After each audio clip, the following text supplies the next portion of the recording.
Hello বন্ধুরা, আজ বানাবো হচ্ছে খাসির মাংসর পাতলা ঝোল। তো কর্তামশাই বাড়ি ছিল, আজ সানডে, তো বললো মাংসটা আজকে আমি বানাবো।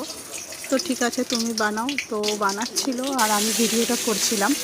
তো এখানে মাংসটা ম্যারিনেট করে রেখেছিলাম, একটু পেঁয়াজ কুচানো, তার মধ্যে হচ্ছে সর্ষের তেল, টক দই আর আদা রসুন পেঁয়াজ টমেটো কাঁচা লঙ্কা পেস্ট করা মশলা দিয়ে, তার মধ্যে স্বাদ মতো নুন হলুদ গুঁড়ো লঙ্কা দিয়ে ভালো করে রেখে দিয়েছিলাম প্রায় 1 ঘন্টা মতন। তারপরে তেলটা গরম করে নিয়ে ওর মধ্যে দিয়ে দিয়েছিলাম হচ্ছে গোটা গরম মশলা আর তেজপাতা। তারপরে তোমরা দেখতেই পাচ্ছিলে আলুগুলো আগে থেকে ভাজা ছিল। তারপরে ওর মধ্যে পেঁয়াজ ভাজা করতে দিলাম, গরম তেলের মধ্যে পেঁয়াজটা ভাজা হয়ে যেতে মাংসটা দিয়ে দিলাম, দিয়ে ভালো করে একটু হালকা আছে আর একটু ভালো করে কষিয়ে নিয়ে তারপরে দেখতে পাচ্ছ তেল ছেড়ে গেছে। তেলটা ছেড়ে যাওয়ার পরে জল দিয়ে ভালো করে ফুটতে দেবো। এই যে ফুটে গেছে, রেডি হয়ে গেছে আজকে আমাদের মাংস কর্তামশাইয়ের হাতে। তোমাদের যদি আমার রান্না ভালো লাগে আমাকে একটু সাপোর্ট করো বন্ধুরা।